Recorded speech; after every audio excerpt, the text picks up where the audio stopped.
Power grid transmission લાઇનને લઈ ખેડૂતોમાં રોષ. યોગ્ય વળતર નહીં તો ઉગ્ર આંદોલનની ચીમકી. અંકલેશ્વર અને હાસોદ તાલુકાના ખેડૂતો પાવર ગ્રીડ ટ્રાન્સમિશન લાઇનને પ્રોજેક્ટ સામે એકઠા થયા છે. ખેડૂતોએ પોતાની ખેતીની જમીનમાંથી પસાર થતી ટ્રાન્સમિશન લાઇનના વિરોધમાં ભરૂચ કલેક્ટરને આવેદન પાઠવી યોગ્ય વળતર નહીં મળે તો ઉગ્ર આંદોલનની ચીમકી ઉચ્ચારી છે. ભરૂચ જિલ્લાના વિવિધ ગામોના ખેડૂતો પાવર ગ્રીડ ટ્રાન્સમિશન લાઇન પ્રોજેક્ટને લઈ વિરોધ નોંધાવી રહ્યા છે.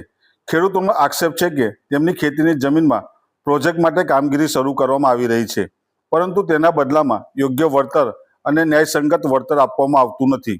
આ મુદ્દે અંકલેશ્વર અને હાસોદ તાલુકાના ખેડૂતોએ ભરૂચ કલેક્ટરને આવેદનપત્ર પાઠવી પોતાની વ્યથા વ્યક્ત કરી હતી. જિલ્લા પ્રશાસનના આ પ્રોજેક્ટને રાષ્ટ્રીય અને જાહેર હિત માટે મહત્વપૂર્ણ ગણાવવામાં આવી રહ્યું છે, પરંતુ ખેડૂતોનું કહેવું છે કે વિકાસના નામે તેમની જમીન અને હકો સાથે અન્યાય થઈ રહ્યો છે. ખેડૂતોનું સ્પષ્ટ કહેવું છે કે તેઓ વિકાસના વિરોધી નથી, પરંતુ યોગ્ય અને ન્યાયપૂર્ણ વળતર વિના પોતાની જમીન આપી તેમને સ્વીકાર્ય નથી. ખેડૂતોએ કમર્શિયલ જંત્રી મુજબ સંપૂર્ણ વળતર ચૂકવવાની માંગ કરી છે. સાથે જ માર્કેટ રેટ નક્કી કરવા માટે વિશેષ કમિટીની રચના કરી તેમાં ખેડૂત પ્રતિનિધિઓનો સામેલ કરવાની માંગ પણ ઉઠાવી છે. ખેડૂતોનો આક્ષેપ છે કે રાજ્યના અન્ય જિલ્લાઓમાં સમાન પ્રકારના પ્રોજેક્ટ માટે વધુ યોગ્ય વળતર આપવામાં આવ્યું છે, જ્યારે ભરૂચ જિલ્લામાં તે જ માપદંડો લાગુ કરવામાં આવતા નથી, જેના કારણે નીતિ અને અમલ વચ્ચે સ્પષ્ટ અસંગતતા જોવા મળી રહી છે.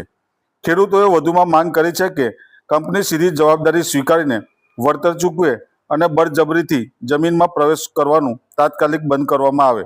જો આગામી દિવસોમાં તેમની માંગણીઓ પર યોગ્ય પગલાં નહીં લેવામાં આવે તો રાજ્યવ્યાપી આંદોલન શરૂ કરવાની ચેતવણી ખેડૂતો દ્વારા આપવામાં આવી હતી. હું નિપુલ પટેલ, ખેડૂત આગેવાન.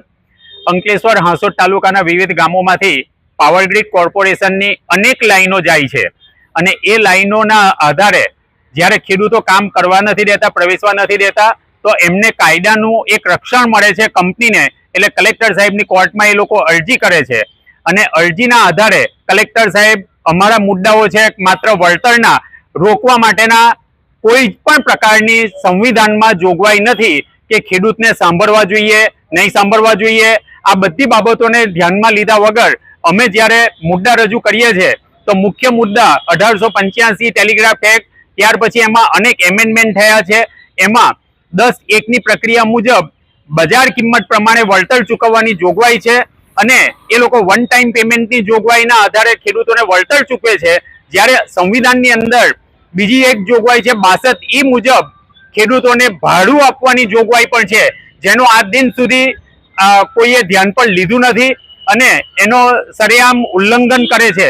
કલેક્ટર સાહેબની કોર્ટમાં પણ જ્યાં સુધી 10(1) કાર્યવાહી પૂરી કરવામાં નહીં આવે ત્યાં સુધી 16(1) મુજબ ચુકાદો આપી શકાય નહીં. તેમ છતાં ચુકાદો આપી દેવામાં આવે છે અને ચુકાદો આપ્યા પછી એના અંદર માત્ર ને માત્ર પોલીસ પ્રોટેક્શન અને પોલીસ કાર્યવાહી કરીને અમને ખેતરમાં, અમારા ખેતરમાં જતા રોકીને એ લોકો એમની કાર્યવાહી કરે છે, જે સદંતર માનવ અધિકાર અને સંવિધાનની વિરુદ્ધનું કૃત્ય ગણી અમે આ કૃત્યને સખત શબ્દોમાં વખોડીએ છીએ.